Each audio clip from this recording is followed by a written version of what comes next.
these on the table for me, please? Thank you.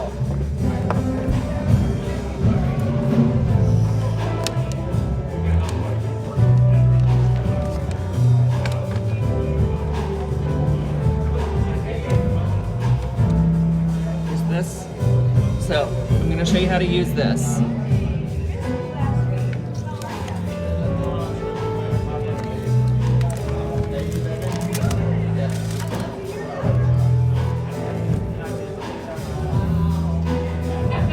How's it sound? Thank you. Training her? Yes. She asked if she could help, and I was like, sure, you can just take over street. Is it supposed to be coming through here? It is. I don't know if I can. Hold on.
Good morning. My name is Brian Cashwell. I am the music director here at New Thought Unity Center. Welcome. Good morning. Ready?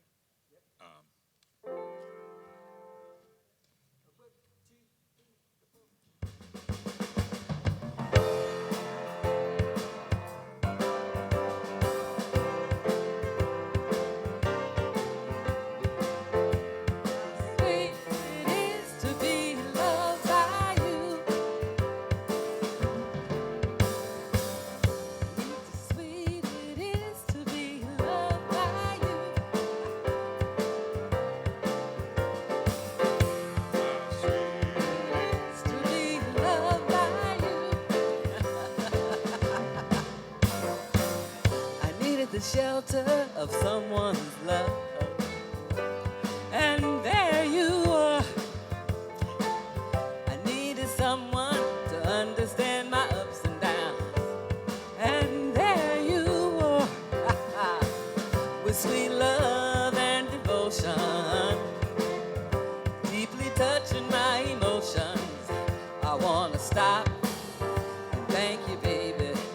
I just want to stop and thank you, baby.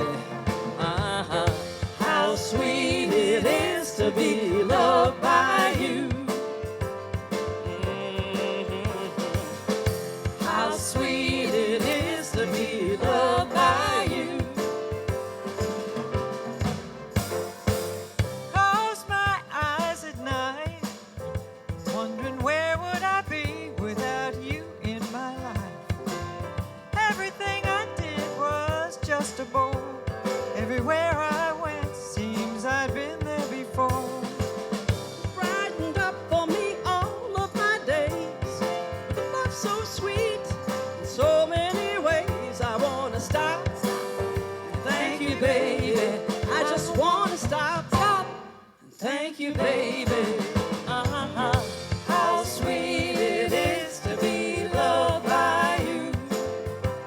Ah, people now. How sweet it is to be loved by you.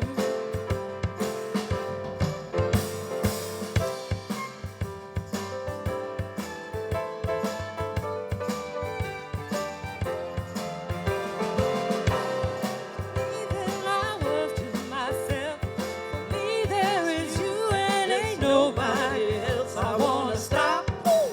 And thank you, baby. I just wanna stop. And thank you, baby. How sweet it is to be loved by you. It's a precious feeling, people. How sweet it is to be loved by you. Ain't nobody love us like you do now. How sweet it is to be loved by you. Oh, one more time now.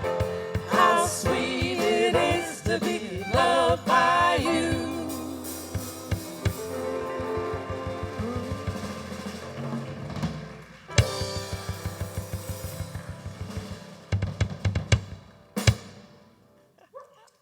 Gotta love them. Yes, we do.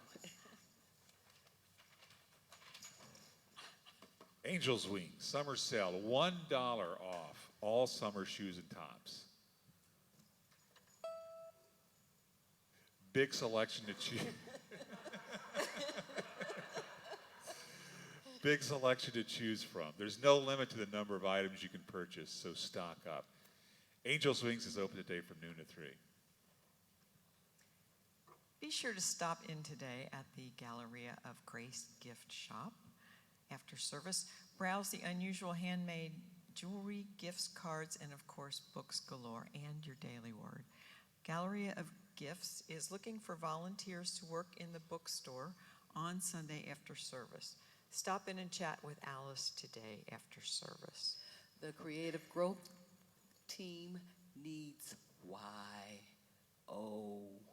YOU. They have changed their meeting date to Thursdays at 7 p.m. via Zoom. Call the center for more details about joining the Creative Growth Team. Creative Growth is requesting donations of bottled water to hand out during our parade. Is that the 22nd? The Yes. 22nd of this month. The goal is to hand out 1,000 bottles of water during the Pride Parade. Drop your donated cases of water off at the center today through the week when someone's here.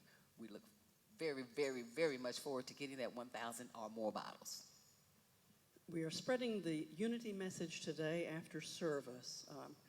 I didn't sign up. I think they requested that everybody sign up. I didn't do it, but I'm planning to go and help spread the message. And so everybody that wants to can meet downstairs, and we'll hook up with Kim and get that, well, maybe not hook up with Kim.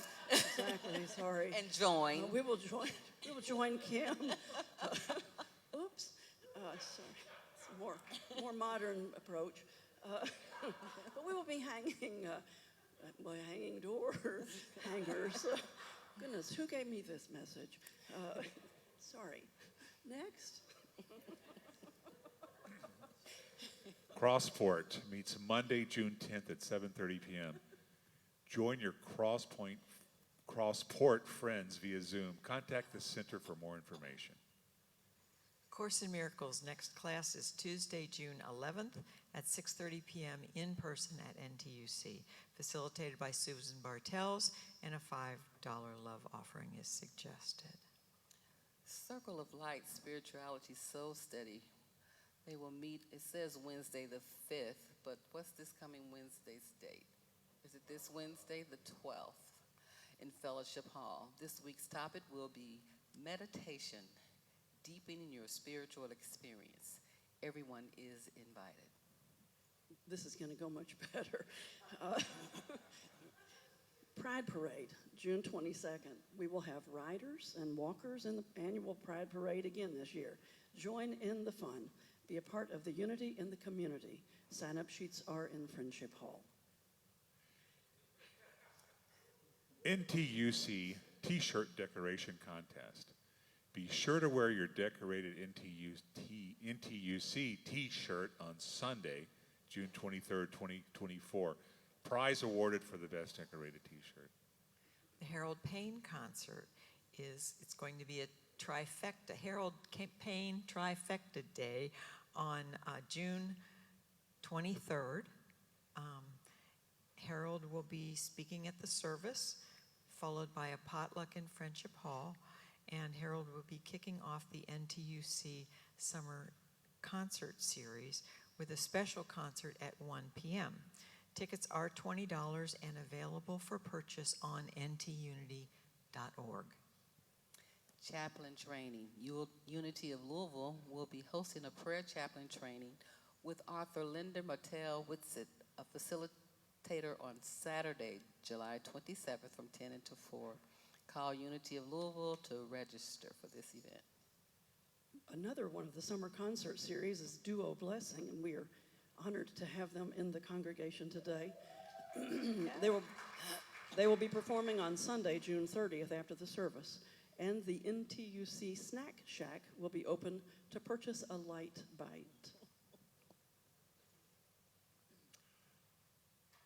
Save the date, October 19th, 2024, New Thought Unity Center's 125-year celebration dinner and dance.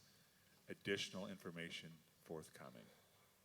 And as always, join us in Friendship Hall after the service for light snacks, coffee, or tea. And there is more detailed information on all of these announcements in the website blast, on the email blast, the website, and Facebook. So thank you for being with us.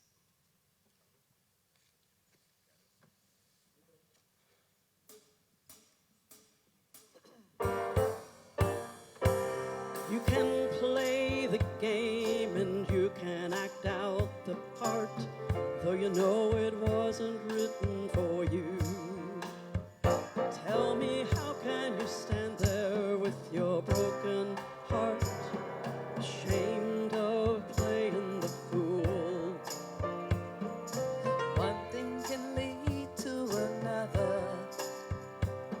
It doesn't take any sacrifice. Oh, father and mother, sister and brother, if it feels nice, don't think twice. Shower the people you love with love. Show them the way that you feel. Things are gonna work out fine if you only will.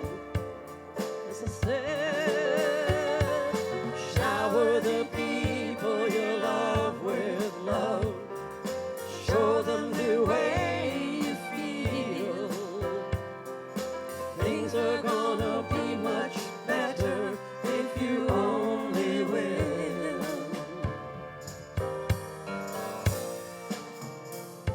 You can run, but you cannot hide. This is widely known.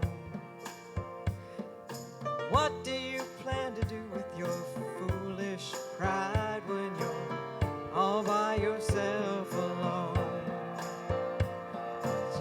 Tell Somebody the way that you feel. You can feel it beginning to ease. think it's true what they say Say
morning, David. Good morning, everyone.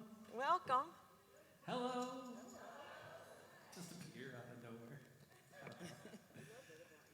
I love his shoes. Oh, thank you. It's like my shoes don't match. I know it. You don't have to remind me. They came this way, so it's just, I know.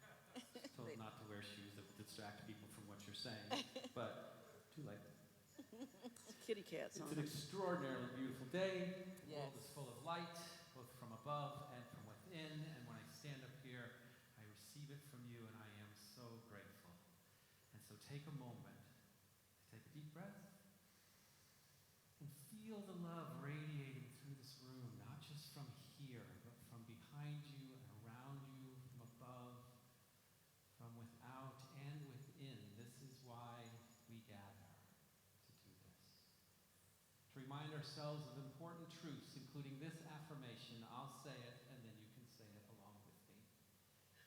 I am worthy of love and connection. Together. I am worthy of love and connection. Let us pray. Mother, Father, God, all spirit and energy that surrounds us, I thank you. What an extraordinary moment, this holy instant in which we can open ourselves to the light and energy and love that surrounds us always. That we can find within that true connection to Holy Spirit that reminds us of our worthiness, that encourages us to accept, and that invites us to continue the wonderful circulation of this energy, this representation of God on earth, this being that is so holy, these brothers and sisters deserving of love, and let us remember to see it reflected back to us. For this is the cycle of growth that lifts us higher and higher. Let us be open to it. Amen. And our prayer of protection is something that we all say together. The light of God surrounds me. The love of God enfolds me. The power of God protects me. The presence of God watches over me. Wherever I am, God is, and all is well. Stand and sing with us.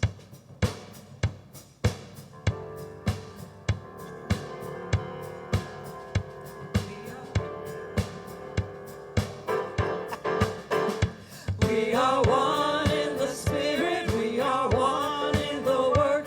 We are one in the Spirit, we are one in the Word. And they'll know we are family by our love, by our love. Yes, they'll know we are family by our love. We are one in the Spirit, we are one in the Word. We are one in the Spirit, we are one in the Word. And they'll know we are family by our love, by our love. Yes, they'll know we are family by our love. A little softer now. We are one in the Spirit, we are one in the Word. We are one in the Spirit, we are one in the Word. And they'll know we are family by our love, by our love. Yes, they'll know we are family by our love. With all your heart. We are one in the Spirit, we are one in the Word. We are one in the Spirit, we are one in the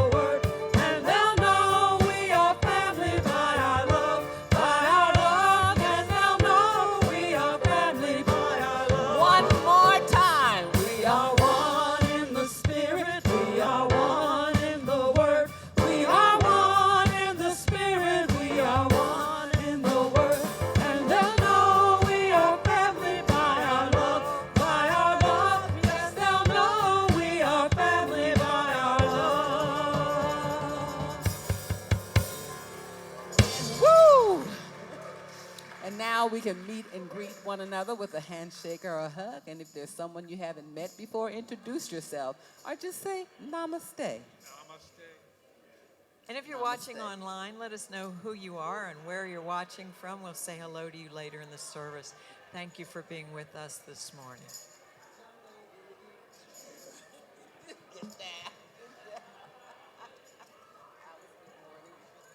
How are they? Namaste.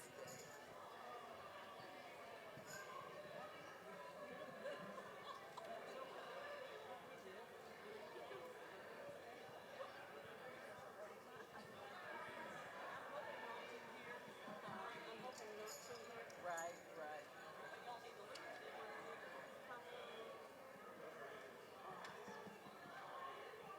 Well, what Brian say? We're not gonna mess up. It's gonna work. You don't count? It's after you started. You do two there. Then you come in.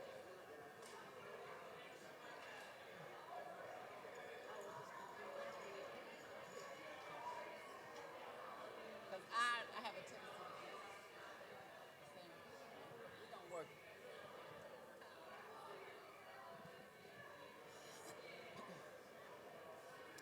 Oh, I am chaplain.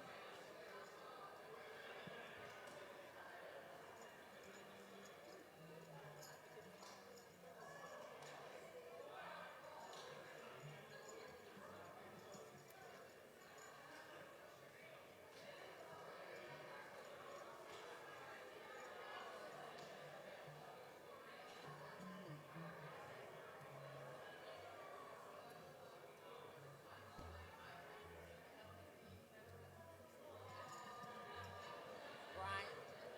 All right, shall we?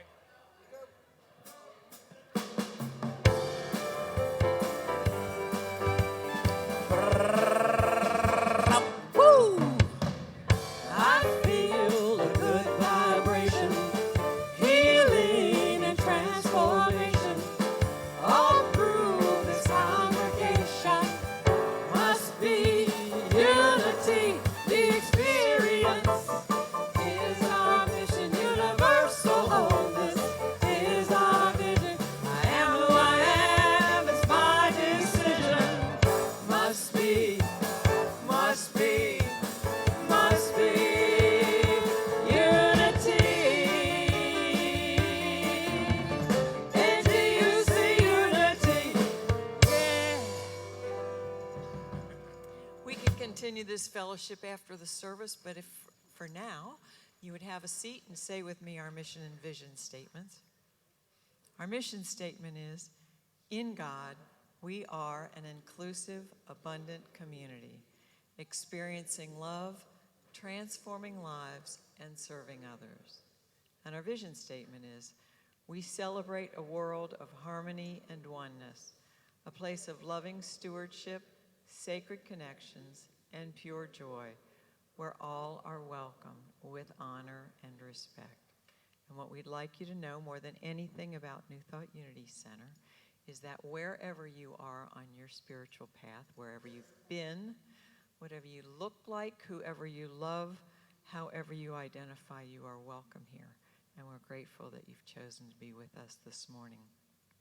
If this is your first time at New Thought Unity Center, there is in the back corner a newcomers table. On it, there are packets of information about the center.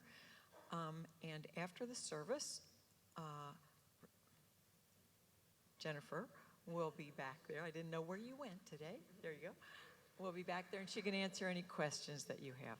So again, thank you for being with us this morning. Now it's time to settle in for meditation.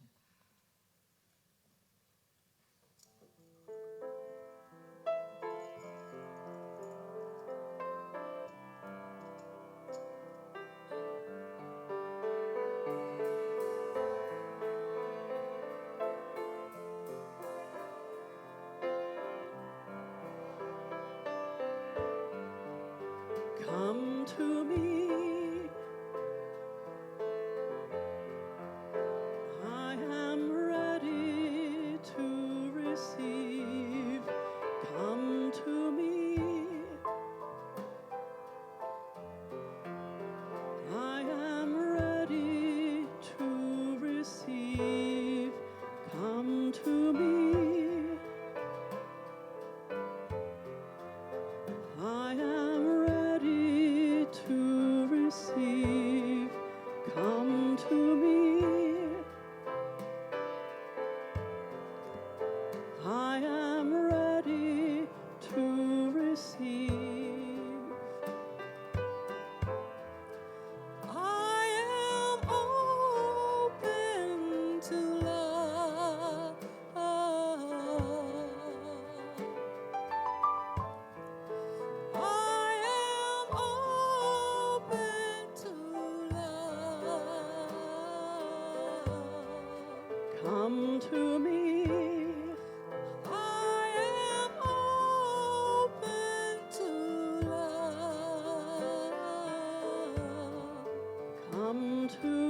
ready to receive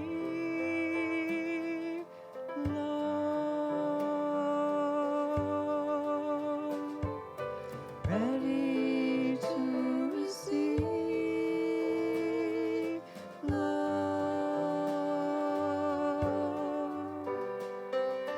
ready to receive love.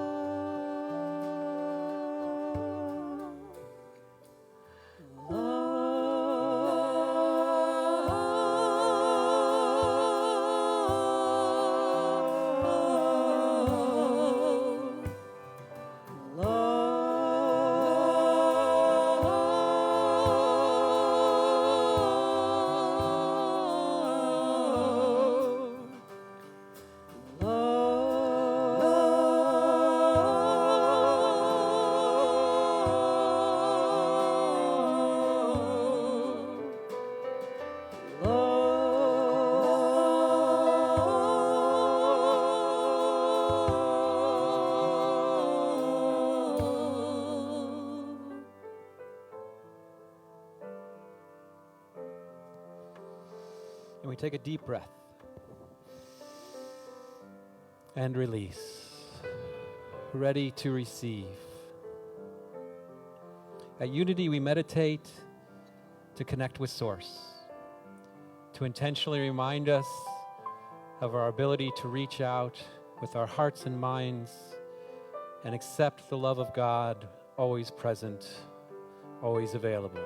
And we take a deep breath. And we release. And as we do, I invite you to settle into your seat.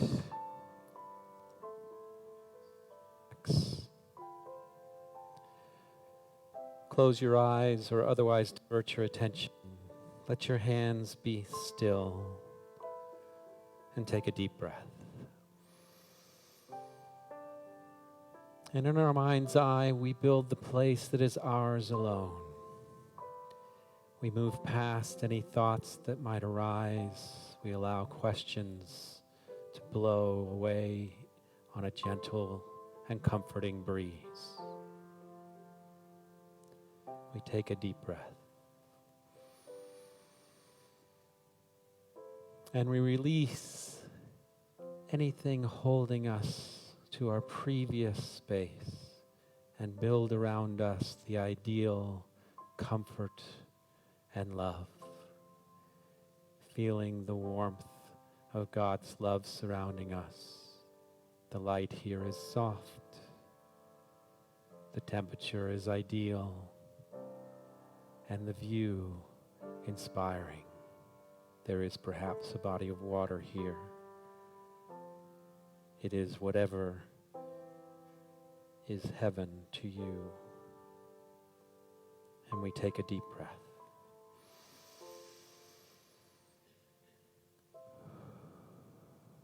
And as we prepare to go into the silence, we hold with us the freeing thought, I am the holy child of God. With this thought, we learn that we are free of the world, of any thought, of any other sensibility. We hold tight to the solid truth, I am the holy child of God. I am the holy child of God. I am the holy child of God.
And we take a deep breath.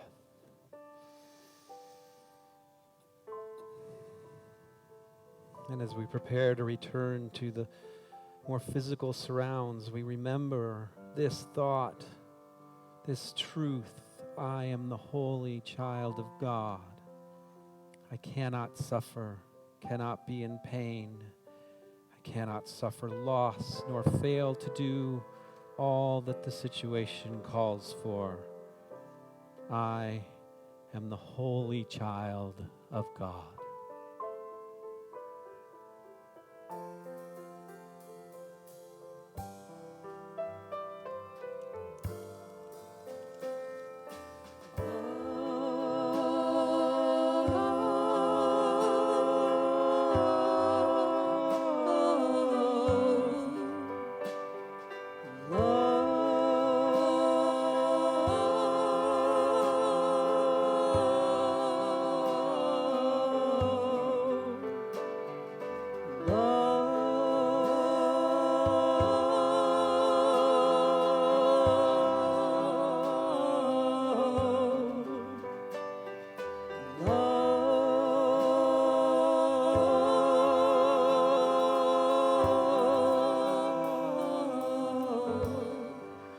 Come to me to receive.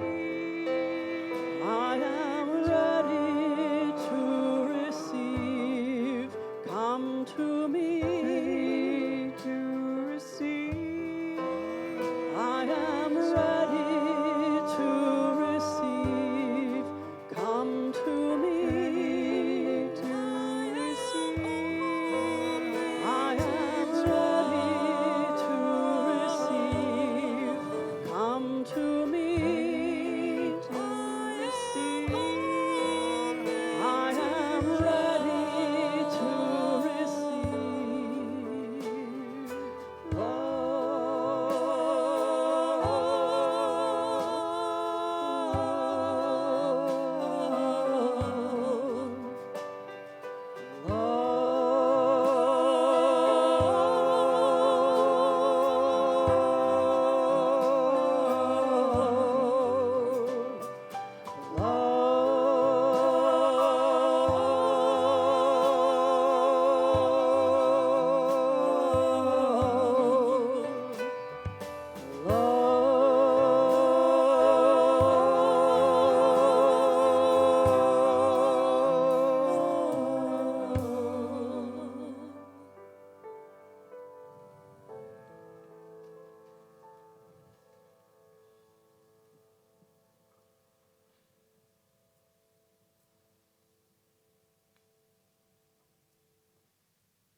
Am I strong enough to bear the burdens that sometimes come living this thing called life? Am I wise enough to make the right decisions when I'm standing at the fork in the road? Sometimes I wonder and ponder, only to realize I'm not alone and there's nothing I have to do on my own, because I am the place where God lives, moves and breathes and has its need. I am the place where God shows up. I am the place where God lives, moves and breathes and has its meaning. I am the place where God shows up. Will I have enough to do the things I need to do to take care of myself? Will I have the health of mind and body to live a life of grace and holiness? Sometimes I wonder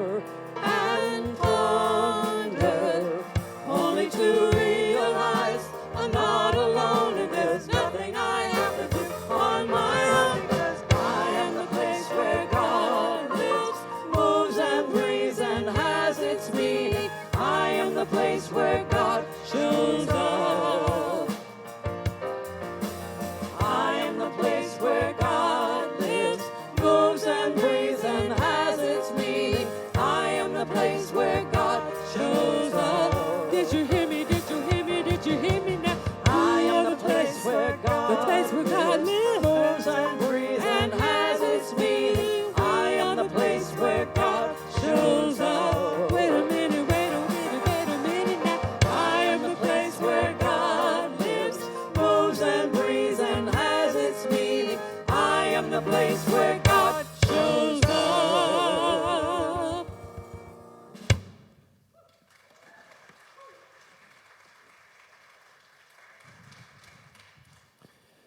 Will you take this with you?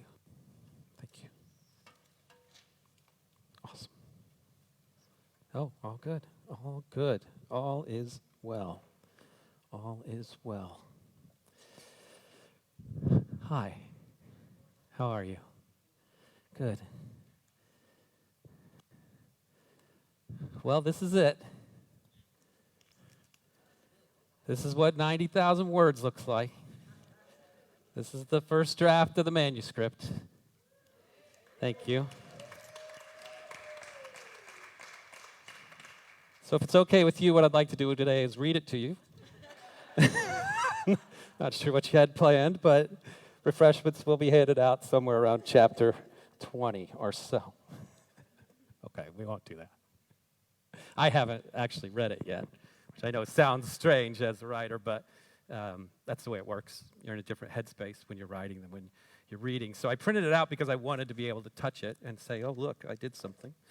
But I've been sort of side-eyeing it as I go by it in my apartment lately, like, yeah, it's there. But, yeah, a little nervous about it. I had an anxiety dream about reading it. In the dream, I was reading my manuscript, and there was an open, like, high school history textbook ahead of me, and I was looking at a paragraph, and I was like, wait, all I've done is just copied this textbook into my manuscript. And I was like, oh, no, it's just a big, giant lie. And then I woke up in a cold sweat. So maybe I should read it. Yeah, I probably do. I will. I know the story, though. It's about a guy who felt pretty strong and pretty powerful when he was younger, and then went on a fairly long slide into some sort of dysfunction, and is now trying to refine his way.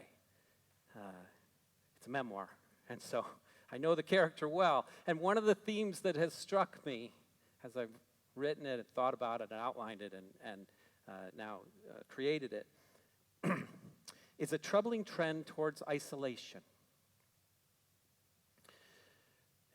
And my therapist and I are working plenty on the why that has happened and what are the circumstances that have occurred. And of course, me in my, I'm very good at the overthinking. My overthinker part of me has done lots of research and thinking through why that has occurred.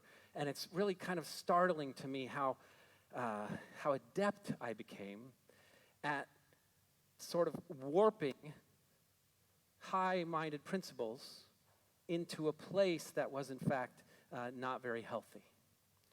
So, for example, humility, I've always thought was an important virtue of mine. Like, be humble. Be humble with the eyes of God and around other people. You don't want anybody else to feel bad because you're bragging. You don't want to brag. You don't want to be, I unfortunately took that phrase, opinions are like a-holes, everyone has them, and in my head it was, if you have an opinion, you're an a-hole. And so therefore I shut down any sort of opinions I had, lost my voice, which then convinced me internally somehow that I didn't have much worth, because I wasn't able to provide anything for people to reflect back to me, pro or con in any way, and I just got a little bit smaller and a little smaller. And there was a certain piousness about it, too, that surprised me as I started to think about it, too. This notion, this reminder, this sometimes cliche that we hear over and over, well, it all comes from within anyway. Well, it all comes from within. Well, and you can't love other people if you don't love yourself. And if you need to, then find that from external source. Meditate. But if you aren't going into the world, I believed, if I wasn't going into the world powerful and sparkly and ready to do good for others, then to some degree I decided I didn't need to go into the world until I was ready and able and ready to give. And give some more, and give some more, and give some more. And so when I showed up after 25 years of thinking this way at my therapist's office, and he expressed to me how exhausted I was, I didn't really realize what he was saying until I took a deep breath and realized how exhausted I was. And part of it was because I had lost the ability internally to infuse myself with energy. And partly was because I believed that I was the only one who could do it. And so I became, in a sense, the introverted extrovert. I told my nephew a few years ago, maybe somewhat into my sort of reclaiming of myself, who I see every once in a while, but he's known me his whole life, and we have a good connection, and I was talking to him about my life and my circumstances and what I'd come to know, and I said, you know, I had kind of convinced myself I was an introvert, and he spontaneously laughed out loud. And I realized, now here's someone who, completely unedited, hears a fallacy when he knows it. And I thought, wait, I'm not an introvert? Hold on. What does that mean, because I really, I am frustrated. I get anxious, and I realize I do have some social anxiety that I didn't know that I had, that I tried to talk myself out of, that I didn't know needed to be addressed. I recognized there were times when I was withholding, and I thought, well, if I just forgave myself for that or allowed myself grace for that, then that would pass. But when I began to be reintroduced to the idea of being an extrovert, well, first of all, I resisted it a great deal because there seemed to me to be a selfishness in it. There seemed to be a sense of I should be up here, for example, in order only to give. That's what I'm doing. I'm serving. I'm in service. See, it's that me being in service, such a high priority, with such a high virtue, such a sense that that's what I should be doing. And so I'll give and I'll give and I'll give. The notion that I receive, well, what do I need? I'm fine. I'm good. Let me just give. And then when I went to my therapist after many years of believing that, and he expressed to me that I was exhausted, and I said, am I? And I realized I was. I started to understand the fallacy of believing that I could do it all myself. Oh, I started to dissect my perfectionism a little bit. I started to question why I had put myself on a pedestal, not wondering whether other people had, but knowing that I had decided that the standards I would set for myself would be unreachable, would be unholy. And if I kept forgiving myself for not reaching them, then it would be okay, because forgiveness is the way to all healing, of course, except that it's one way to healing, but there are so many more. There are so many more. And so by about chapter 19, all of this, when I started to want to explore this, I started going down this notion, which I've been talking about for many months, of, okay, well, the committee inside my head will sort this out. I can sit, and sometimes with the aid of my therapist, and I will think my way through this, I will pray my way through this, and I will feel my way through this, and all will be well. But what happens when you don't engage or train or nurture these voices in our head, we haven't really figured out what's going on, is that when you release them into the wild again, after many years of them being silent, the first thing they'd like to do is express how wounded and angry and frustrated they are. So I turned to my own inner voice again, as I had learned to do, and my inner voice was beating the crap out of me and crying in a corner, or being completely ignored in the holy sense, or just overthinking and overthinking and overthinking and overthinking. And so what do you do when you can't trust the voices within? When they need a little more support? Well, what I learned is you lift up your head and you begin looking at the people around you and you begin listening to their voices, whether you believe them or not, whether you're ready or not, whether it's easy or not, whether it's laughing or crying at the end of that conversation or not. What we do is we turn to the faces that are reflecting the light to us, and we just sit with them. and we listen very carefully. Because as Ram Dass said, when you know how to listen, everybody's a guru. When you know how to listen, everybody's a guru. Everyone is wise. Everyone has what you need. Everyone is there to provide you with the direction and the light and the answer that you are seeking. Everyone. Now, early on, when you're fragile, when I'm fragile, I'm going to be really careful about who that everyone is. And I make conscious choices. And I come places like this, where I get to see it in the faces, where I get to feel it wash over me. I've spoken here for more than 10 years, and I can tell you there was a gap in the middle where I didn't even believe it was happening. Wasn't ready, didn't know, was surprised every time someone came up after and said, wow, that was great. Gee, what a mess. Boy, you really, I did? Still didn't believe it. Still some days don't. But carefully and wonderfully allow that to sink in, for that to become real. Because what I realized we were talking about, introverted and extroverted, and how does my brain work, and what is all of that. I said, well, no, what we're really talking about is energy dynamics. We're really talking about the exchange of energy between people, how we receive it, how we're open to it. Okay, I'm wired a little differently. Okay, I need it from external sources. Okay, I need it in a social situation. Okay, I'll discover that for me. Great, that's what introverted and extroverted is. Right, no, but what it really was for me when I started to understand it, believe it, open myself up to it, feel worthy of it, chose that affirmation very intentionally, was that I wasn't talking about anything else about form or function or day-to-day or who would be or did I get invited or was I going to be there or FOMO, fear of missing out. What I was talking about, energy exchange, and of course that energy exchange is the exchange of love, the exchange of God's love. I turn, as I so often did, to A Course in Miracles. In this bit of recovery of this time, this is the time for faith.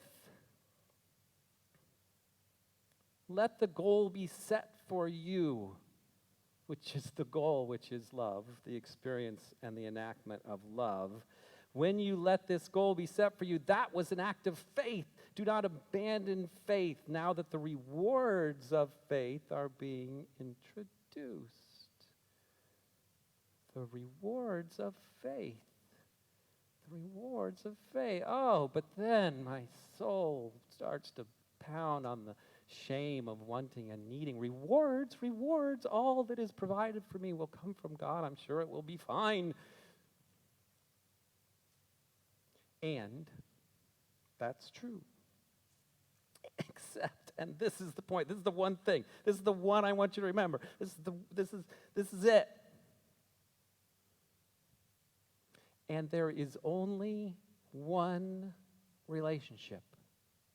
Yes, the rewards will come from God and I will be provided for. Beautiful, gorgeous, delightful people. You are God on earth. I believe that. That's why I stand here. That's why I teach. That's why I travel, to remind you to meditate, to get to that place, to understand your worthiness, but then to understand the key core phrase, I am the child of God, which means you are the incarnation of God on earth. And so will I be provided for? Absolutely. And who will provide for me? God on earth. That, by the way, is you and me. So do I need to be in relationship? Yes, for freak's sake. When did I convince myself that the relationship between me and God was between here and there? When did I forget that the relationship between me and God is between here and here? And here, and here, and here, and here, and here, and who's ever opening that door, and who's ever down at the McDonald's, and whoever I will pass on the road. That, do I need to be in relationship? Yes. And so when I was isolated and locked in my house and feeling alone, was I alone? Yes. And yes, sometimes catch me on a Tuesday night about 9:15. Is it that I just want another person to be there? Yes. And what I'm longing for is to be in relationship with the love of God. There is only one relationship. This holy relationship, Course in Miracles again, has the power to heal all pain regardless of its form. Neither you nor your brother or sister alone can serve at all. Listen to that again. Neither you nor your brother or sister alone can serve at all. Only the joint will of you and your brother does healing. For here your healing is, and here you will accept at atonement. Atonement, at one-ment. Being one with the love and the light of God. It seems as if I am shifting back and forth between the holy relationship, and we say that, capital H in Course in Miracles, the holy relationship, oh, that must be my relationship with God. Yes, it is, and I'm not shifting back and forth. It is the relationship between the love of God that stands before you as a perfect and divine human being everywhere you go. The reason Course in Miracles gets confusing for us is because we want those to be separate things. Oh, there's this relationship, and then there's my relationship with God. And what I'm here to remind you again and again, there is only one relationship. And it is between you and the loving presence of God. There is only one relationship.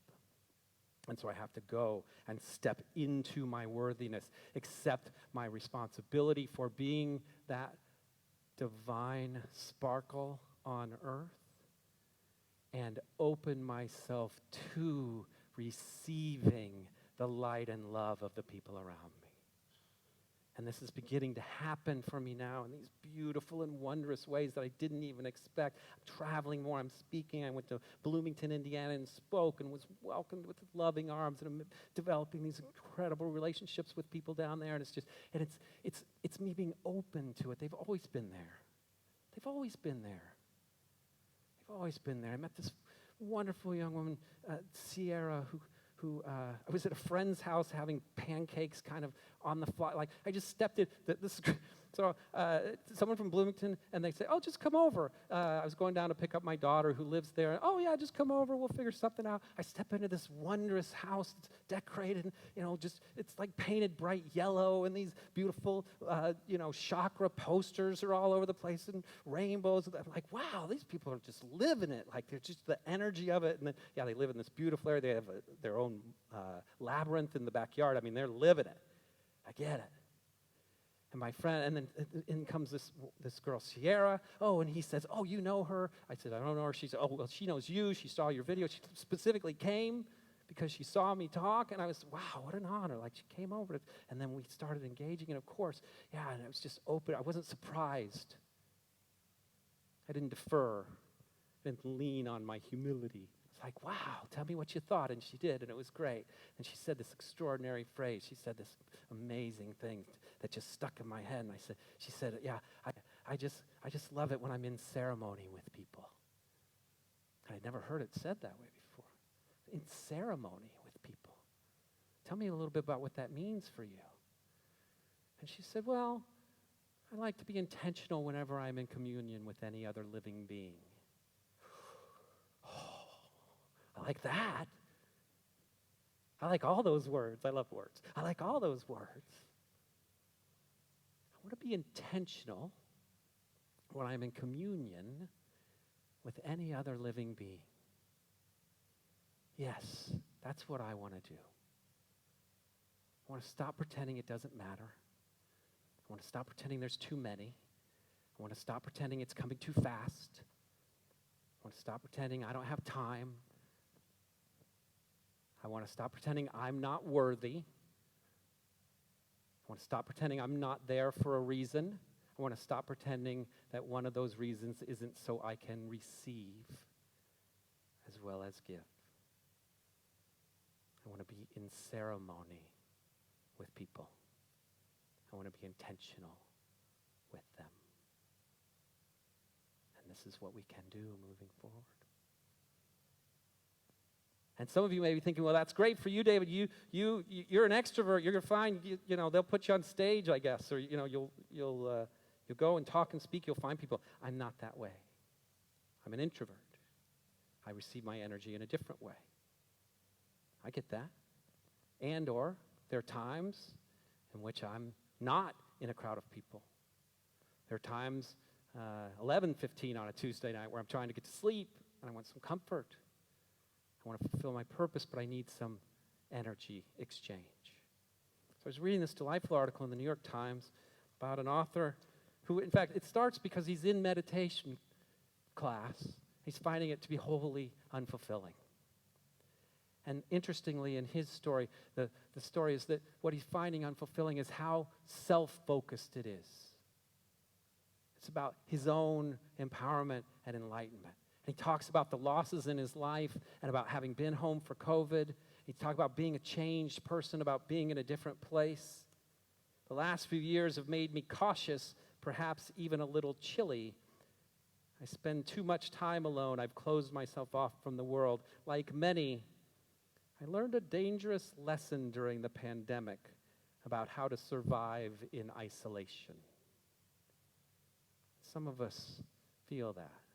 Some of us are still in that. Some of us are still healing from that. Some of us are still in a physical space or have had circumstances or just find ourselves at 11:15 on a Tuesday night in this state of isolation.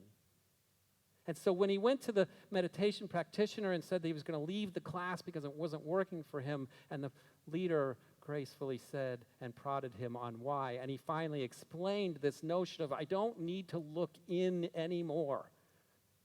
I'm tired of all this self-examination. And the meditation teacher said, have you tried Meta? And he awkwardly thought they were talking about Facebook. And he said, no, Meta, 2 T's. Meta meditation, one of the founding principles of Buddhist practice. And it's the beautiful support of awareness and loving awareness. It is a meditation in which we begin, once we're in our meditative state, however that works for you, with simple phrases like, may I be well, may I be happy, may I be safe, may I be peaceful at ease. And after one repetition of that, we bring someone else into our mind, someone who is important to us, or a group, or an energy, or an individual, and we shift so gently to, may you be happy, may you be well, may you be safe, may you be peaceful and at ease. And as this author says, now this is part of the daily practice, because how we do this in a delightful way. While shopping or running errands, I choose someone, a stranger who looks as if they're struggling, in whom I can detect a shadow of sadness. These days, such people aren't hard to find. The man in the torn sweatshirt walking his limping dog by the railroad tracks. The woman with an empty stroller picking up coins in a parking lot. And then I enter my meditation, and he chooses that stranger to bring to mind and say such phrases as, may you be happy, may you be safe, may your life be filled with happiness, may you find peace. Because as he says, love at its best should be a chance to move beyond the margins of one's body, where lately I have felt trapped. This is what we do. Remember the fundamentals. There is only one relationship. As he concludes his article, I love, therefore I exist. And recognize the beautiful grace of process, of learning, of how we do this as individuals. Take a concept, a phrase, an idea that I've offered you today. Find a formal way to be in ceremony with others on its behalf. Practice it.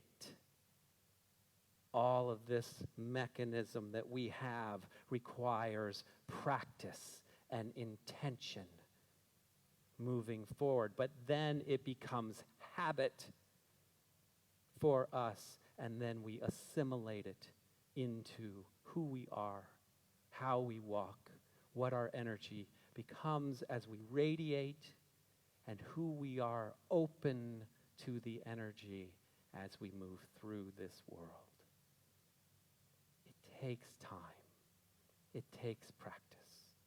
And it takes that delightful, wonderful understanding of your worth, dear child of God. And if the voices inside are not providing it for you today, then lift your head, call the right person, or bring them to mind and hear them remind you, beautiful, amazing, powerful, loving child of God, you are worthy of it all. And walking this way through life, we will rise higher and higher and higher. Amen.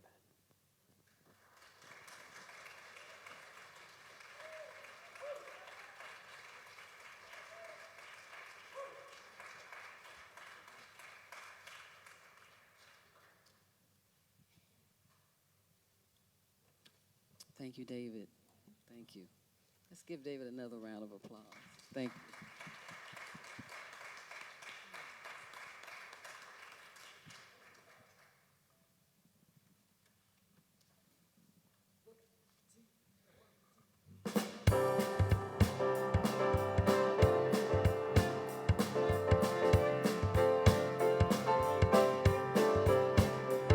God's love is lifting me higher than I've ever been lifted before. So keep it up, God quenches my desire, and God is at my side forevermore. You know God's love keeps lifting me, keeps on lifting me, higher, lifting me higher and higher and higher. I said God's love, your love keeps lifting me, keeps on lifting me, lifting me higher and higher and higher. Once I was downhearted, disappointment was my closest friend. But then you came, it soon departed. You know it never showed its face again. That's why God's love keeps lifting me, keeps on lifting me, higher, lifting me higher and higher and higher. I say God's love, your love keeps lifting me, keeps on lifting me higher and higher and higher.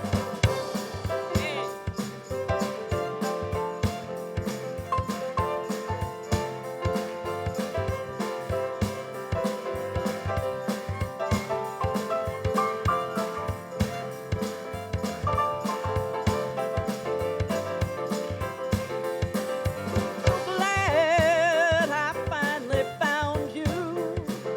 You're that one and only God. And with your loving arms around me, I can stand up and face the world. Let me tell you God's love. Your love is lifting me, keeps on lifting me, lifting me higher and higher and higher. I said God's love. Your love keeps lifting me, keeps on lifting me, lifting me higher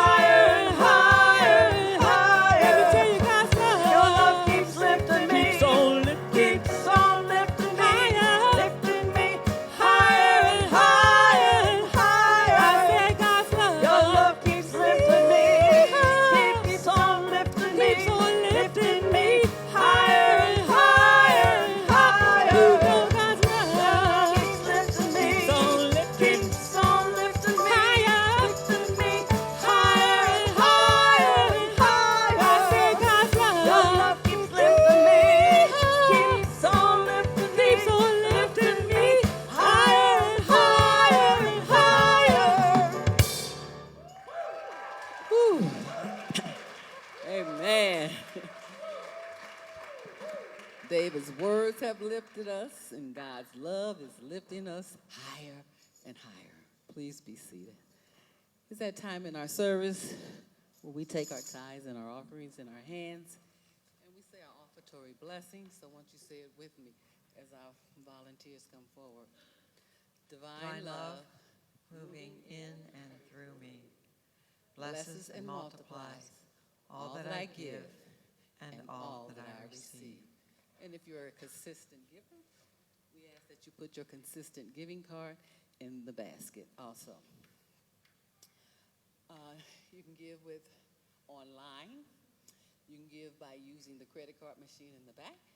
You can give by filling out love offering envelopes in the back of the pews. And last week we had somebody doing the QR code, and I'm so happy we're using the QR code. So use the QR code in your seat and make it so convenient and easy for you. Also, you can push the donate button on the ntunity.org page, or we take snail mail. So there are various and numerous ways to give, so we appreciate you and all of your blessings. Our chaplains today are Maria and myself, and we'll be over here at the prayer shawl to pray with you after service. As you know, we hold sacred space before, during, and after service. And if you have a prayer request, there are prayer request cards in the pews that you can complete, put in the prayer box in the back, or there's prayer boxes downstairs in Friendship Hall, where we'll be going after service.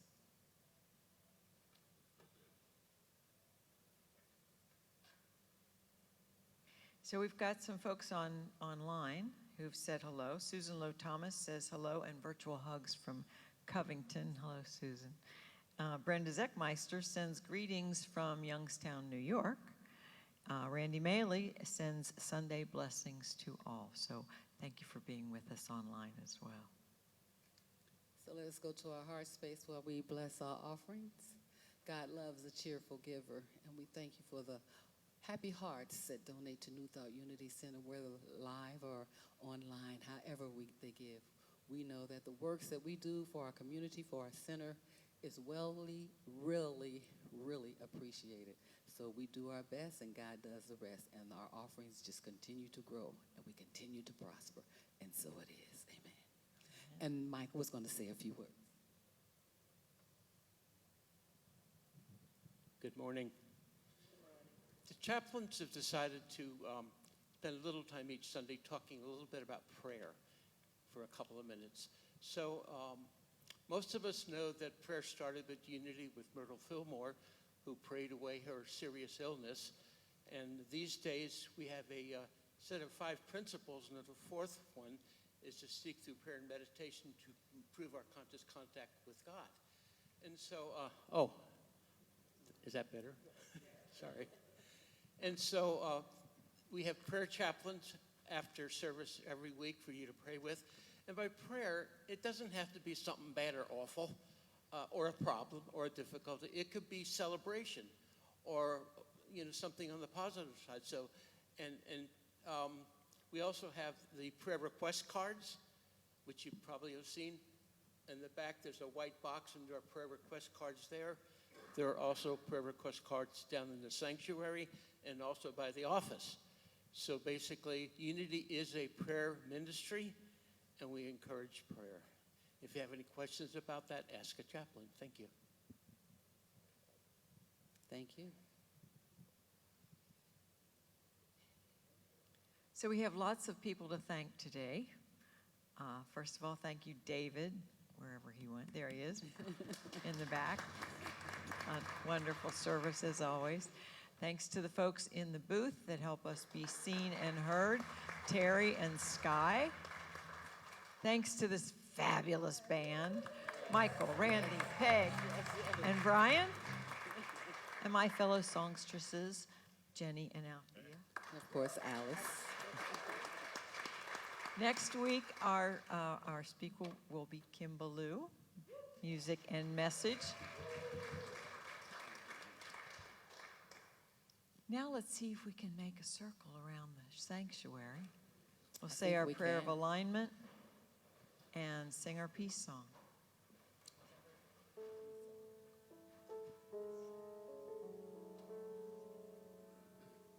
your Oh, way yeah, out. we have a circle this morning and Yeah, then we do. some. Yes.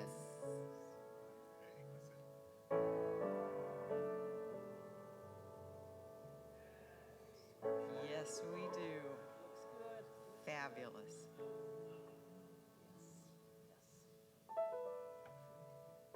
And our Beautiful prayer of sight. alignment is, we are light, we illuminate the world. We are love, we love unconditionally. We are power, we are the divine in action. We are presence, we are awake to our divine identity. God is, I am, we are, and all is well.